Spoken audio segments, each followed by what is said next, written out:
কক্সবাজারে শুরু হয়েছে রাখাইনদের বর্ষবরণ উৎসব। উৎসবের প্রধান আকর্ষণ জলকেলিতে মেতে উঠেছেন বিভিন্ন রাখাইন পাড়ার তরুণ তরুণীরা। নানা প্রজাতির ফুল আর রং বেরঙের কাগজে সাজানো প্যান্ডেলে সারিবদ্ধ পানি ভর্তি ড্রাম থেকে একে অন্যের দিকে ছুটছেন পানি। এরপর টানা চলে একে অপরকে পানি নিক্ষেপের এই খেলা। একে অপরের প্রতি জল ছিটিয়ে পুরনো বছরের দুঃখ কষ্ট মুছে ফেলার প্রতীকী প্রয়াস এই জল উৎসব, এমনটাই বলছেন আয়োজকরা। কক্সবাজার থেকে সিয়াম সোহেলের পাঠানো তথ্য ও ছবিতে ডেস্ক রিপোর্ট।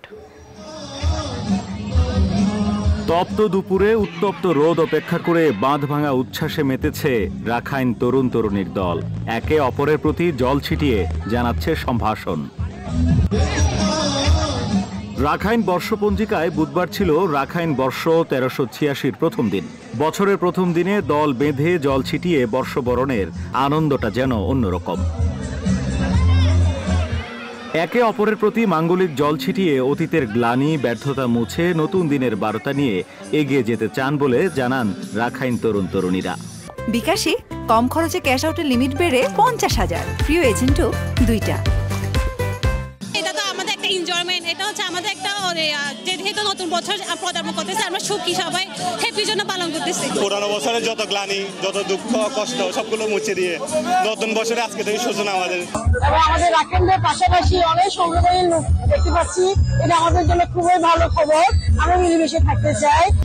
সাংস্কৃতিক কেন্দ্রের পক্ষ থেকে জেলার 12টি স্থানে জল উৎসব আয়োজনে দেয়া হয়েছে সরকারি সহায়তা।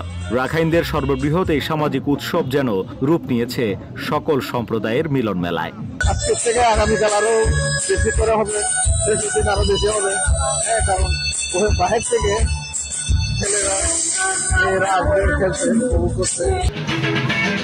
রাখাইনদের বর্ষবরণ আয়োজনের 3 দিনের এই উৎসব চলবে শুক্রবার পর্যন্ত। এবছর কক্সবাজার শহরের 12টি সহ জেলায় প্রায় 50টি স্থানে জল উৎসব অনুষ্ঠিত হচ্ছে। Desk report, news 24।